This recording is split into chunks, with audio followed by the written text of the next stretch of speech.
और इस समय हमारे साथ केंद्रीय वाणिज्य मंत्री पीयूष गोयल जुड़ रहे हैं, जो लोकसभा से मेंबर ऑफ पार्लियामेंट भी हैं। पीयूष जी, आपका अभिनंदन है न्यूज 18 पर। मेरा पहला सवाल यही है कि यह बजट आया है और मोदी 3.0 का पहला बजट है, लेकिन विपक्ष का आरोप है कि इस बजट में भेदभाव है और यह बीजेपी और एनडीए शासित राज्यों का सिर्फ ध्यान रखने वाला बजट है और सिर्फ सरकार बचाने का, कुर्सी बचाने वाला बजट है।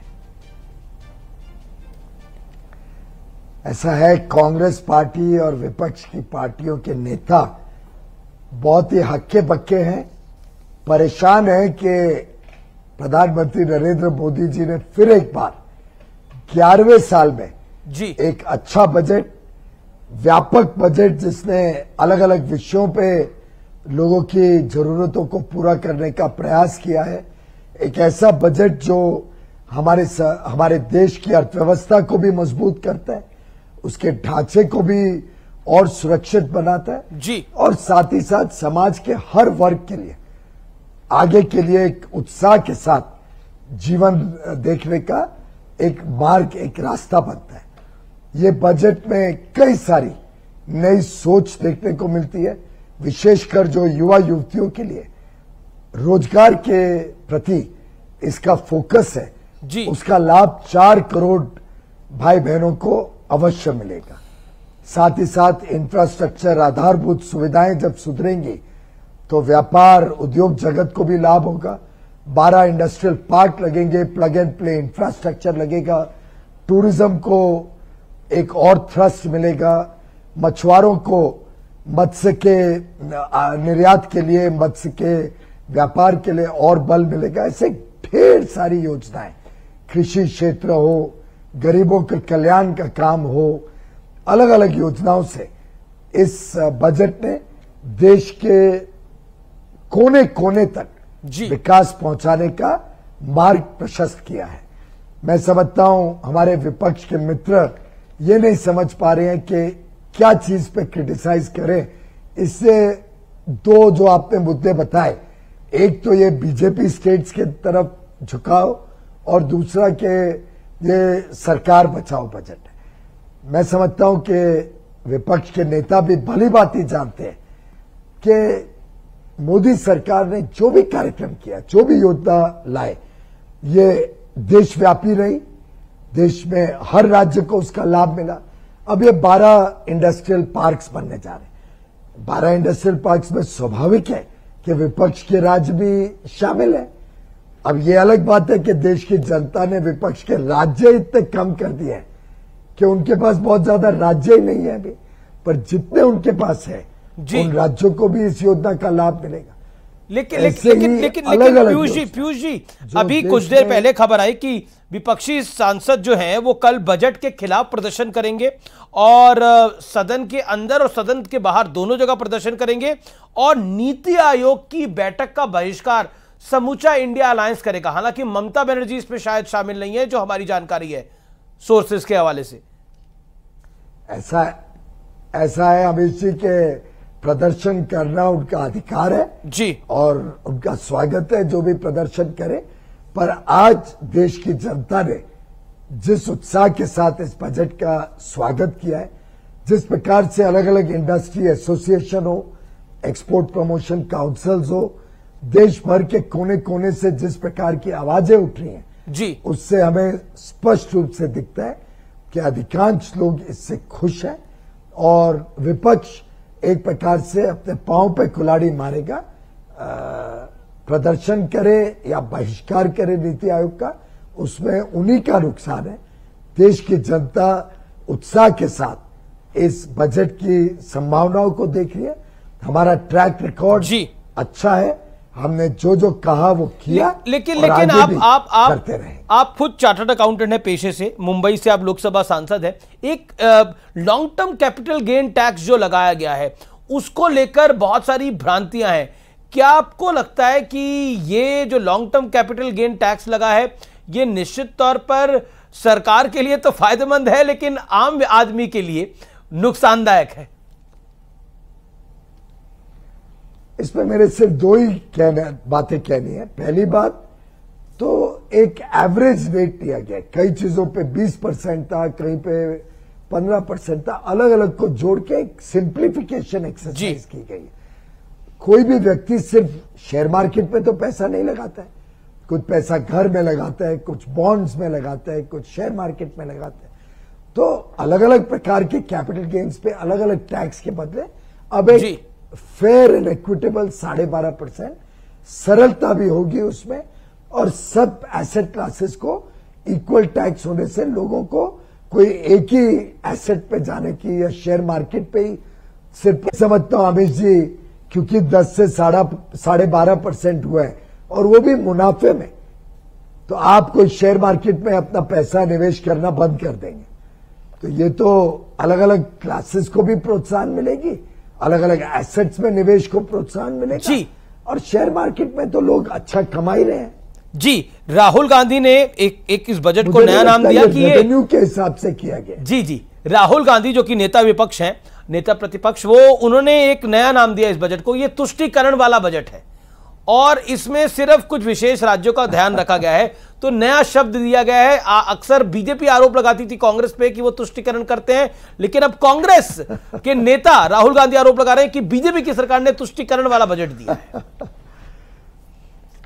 चलिए, हम उम्मीद कर सकते हैं कि शायद राहुल गांधी और कांग्रेस पार्टी भी अपने जो तुष्टीकरण की नीति है, विशेषकर एक धर्म की तरफ या धार्मिक वोट बैंक के हिसाब से जो तुष्टीकरण की राजनीति वर्षों से कांग्रेस से देखी है, उसमें शायद कुछ परिवर्तन आने की उम्मीद देशवासी कर सकते हैं।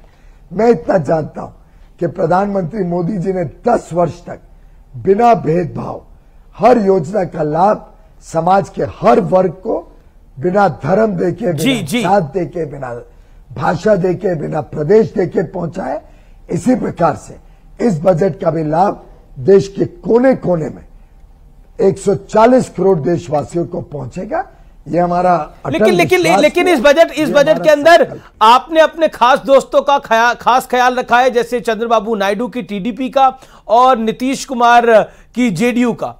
एक जगह 59,000 करोड़, एक जगह 15,000 करोड़ अमरावती के लिए। मैं आपको हजारों भाषण सुना सकता हूं जी विपक्ष के नेताओं का, जो बार बार कहते थे कि जो आंध्र प्रदेश बाइफर्केशन के समय रीऑर्गेनाइजेशन एक्ट हुआ था उसका पालन करना चाहिए। हमने तो सिर्फ उस एक्ट का पालन किया, तो इसमें तुष्टीकरण कहां से हुई? जो आंध्र प्रदेश का अधिकार था, जो हक था, उसको पूरा करना। लेकिन 10 साल से नहीं दिया था आपने, प्रधानमंत्री, लेकिन 10 साल से नहीं दिया था, इसी बार दिया।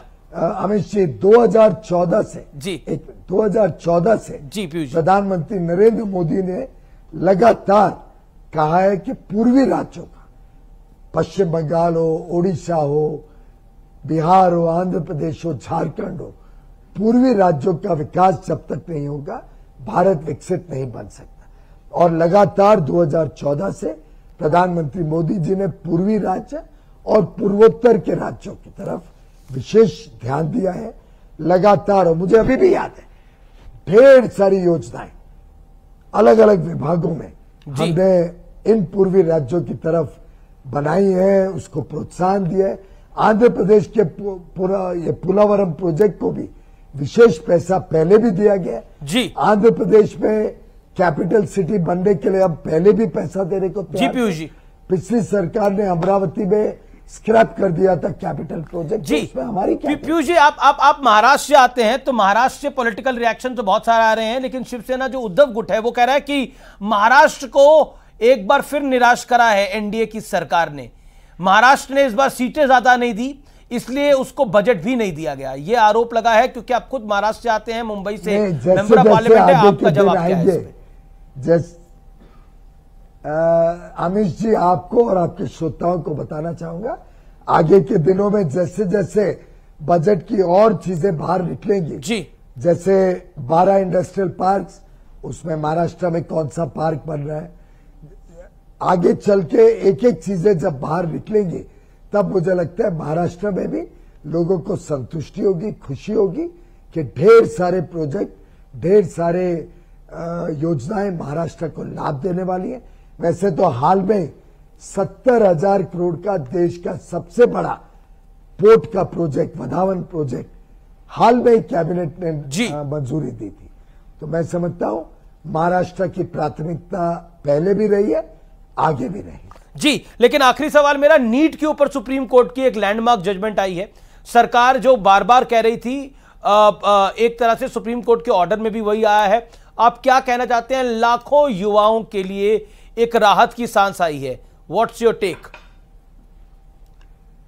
जैसे मेरे मित्र धर्मेंद्र प्रधान जी ने कहा था, सत्यमेव जयते, यही सही रास्ता था। सुप्रीम कोर्ट का निर्णय का हम सब स्वागत करते हैं। लाखों बच्चों ने बड़ी मेहनत से यह एग्जाम दिया था।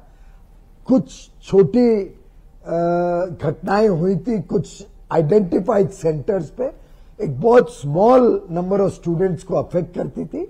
उस पे सरकार भी कड़ी कार्रवाई कर रही है। कुछ बच्चों का तो री एग्जाम हो चुका है और कुछ सेंटर्स पे जहां कुछ गलत काम हुआ उस पर सख्त से सख्त कार्रवाई सीबीआई जांच के द्वारा की जा रही है। मैं इतना ही बताना चाहूंगा कि कुछ पॉलिटिकल वेस्टेड इंटरेस्ट इसके लिए बार बार कोशिश करते हैं कि नीट बंद हो। इसमें डीएमके जैसे पार्टियां, कांग्रेस जैसी पार्टियां पूरी तरीके से एक्सपोज हो गई हैं। उनको जो सामान्य स्टूडेंट्स को आज लाभ मिल रहा है, बिना कैपिटेशन फी पे करे, जो आज गरीब से गरीब व्यक्ति आज नीट का एग्जाम देके मेडिकल कॉलेज में भर्ती ले पाते हैं। विशेषकर जो मातृभाषा में एग्जाम देने का काम प्रधानमंत्री मोदी जी ने शुरू किया है, उससे एक सामान्य व्यक्ति जो अपने मातृभाषा में पढ़ाई करते हैं उसको भी जो मौका मिल रहा है, उससे ये बड़े बड़े जो मेडिकल कॉलेजेस जो राजनीतिक प्रभाव में रहे कुछ राज्यों में, उससे डीएमके का और कांग्रेस का पूरी तरीके से पर्दाफाश हुआ। जी, लेकिन जो पॉलिटिकल पार्टीज आपने नाम लिया वो री एग्जामिनेशन के लिए भी बोल रही थी। अगर वो री एग्जामिनेशन सरकार करवा देती तो आज लाखों छात्रों का भविष्य भंवर में लटक जाता। क्या आपको लगता है कि आपकी सरकार ने तब चुप्पी साधी रखी और फाइनल डिसीजन आया है? आज आप उन नेताओं को क्या कहना चाहते हैं जो री एग्जामिनेशन के लिए बोल रहे थे? मैंने जैसे बताया, उनका पर्दाफाश हुआ है। उनको सिर्फ राजनीतिक लाभ और कुछ ही चंद कॉलेजेस का लाभ करने का हेतु था। वो पूरी तरीके से एक्सपोज भी हो गए। और आज उन्होंने माफी मांगनी चाहिए देश से। जिस प्रकार से उन्होंने पार्लियामेंट में भी हंगामा किया, पार्लियामेंट नहीं चलने दिया और देश को भ्रमित करने की कोशिश की, कांग्रेस और डीएमके ने विशेष माफी मांगनी चाहिए देशवासी। जी, पीयूष गोयल जी, आपका बहुत बहुत शुक्रिया इस खास दिन पर जुड़ने के लिए और खास तौर पर बजट पे बात करने के लिए, और नीट पर भी आपने अपना रिएक्शन दिया। तो ये थे केंद्रीय मंत्री पीयूष गोयल।